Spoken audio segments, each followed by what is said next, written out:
Good morning and welcome to your Daily Sparks. You know, by the end of July 1941, Auschwitz was working like a well-organised killing machine, and the Nazis were congratulating themselves on their efficiency. But the only problem was the occasional prisoner would try to escape from the work side of the camp, not the death side, but the work side of the camp. When these escapees were caught, and they usually were, they would be hung with special nooses that would slowly choke them to death, a grave warning to others that try as they might, they cannot escape. Well, after one escape and at a roll call one morning, there was no condemned man there, which meant that the prisoner who'd escaped Auschwitz had most likely made it all the way out. And the Germans, of course, were very upset about this. The Nazis were very incensed, and so they selected 10 men to be executed for the one that got away.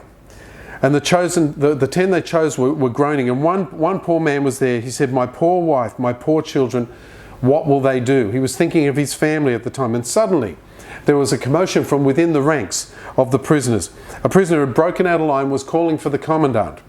It was none other than their beloved Father Kolbe, who was a Catholic priest who was imprisoned in Auschwitz.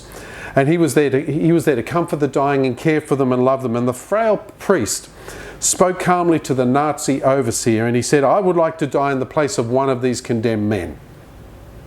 "Why?" snapped the commandant. He said, "Because I am an old man, sir, and good for nothing. My life will serve no purpose." And his ploy triggered a response that Kolbe wanted. The commandant said to him, "Well, in whose place are you prepared to die?" He said, "For that one there who was thinking about his family, I'll die in his place." So they let that man go, and they put Father Kolbe, and his place was put on the death ledger for the day.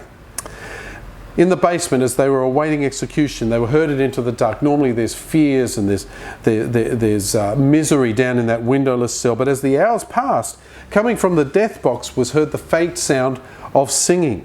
For at this time the prisoners who were facing imminent death and execution had a shepherd to guide them and lead them through this terrible event. And of course this shepherd, Father Kolbe, was pointing to the great shepherd, Jesus Christ. And perhaps for that reason they murdered the first 9, and Father Kolbe was the last to die. But he was able to see the fruit of his faithfulness to the Lord before he went to be with the Lord.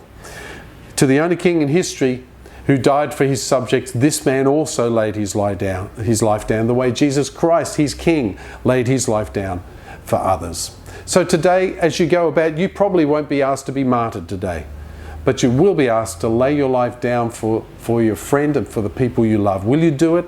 Will you selflessly give of yourself to bring the gospel to our hurting nation? God bless you.